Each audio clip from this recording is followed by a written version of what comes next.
6 হযরত খাব্বাব ইবনে আরাত রাদিয়াল্লাহু এর কষ্ট সহ্য করা।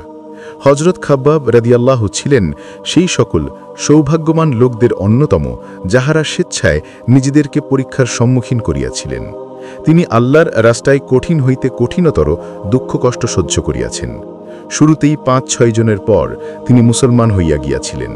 এই জন্য দীর্ঘদিন পর্যন্ত নির্যাতন ভোগ করিয়াছেন। লোহার পোশাক পরাইয়া তাহাকে প্রচণ্ড রৌদ্রে ফেলিয়া রাখা হইত, যাহার ফলে গরম আর প্রচণ্ড তাপে ঘামের পর ঘাম বাহির হইতে থাকিত। অধিকাংশ সময় উত্তপ্ত বালুর উপর শোয়াইয়া রাখা হইত, ফলে কোমরের গোষ্ঠ পর্যন্ত গলিয়া খসিয়া পড়িয়াছিল। তিনি একজন মহিলার গোলাম ছিলেন। মহিলা সংবাদ পাইল যে এই ব্যক্তি মুহাম্মদ সাল্লাল্লাহু আলাইহি ওয়াসাল্লামের নিকট যাওয়া আসা করে। উহার শাস্তিস্বরূপ সে লোহা গরম করিয়া তাহার মস্তকে দাগ দিত। দীর্ঘদিন পর একবার হযরত ওমর রাদিয়াল্লাহু তাহার খেলাফতের জমানায় হযরত খাব্বাব রাদিয়াল্লাহু এর নিকট তাহার নির্যাতন ভোগের বিস্তারিত ঘটনা জিজ্ঞাসা করিলে তিনি আরজ করিলেন যে, আপনি আমার কোমর দেখুন।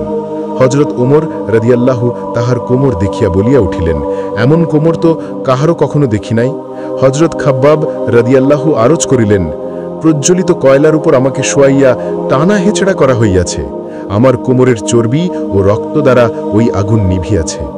এই অবস্থার পর যখন ইসলামের তারাক্কি হইল এবং সচ্ছলতা আসিল, তখন উহার উপর ক্রন্দন করিতেন যে, খোদা না করুন আমাদের দুঃখ কষ্টের বদলা দুনিয়াতেই পাইয়া গেলাম না তো।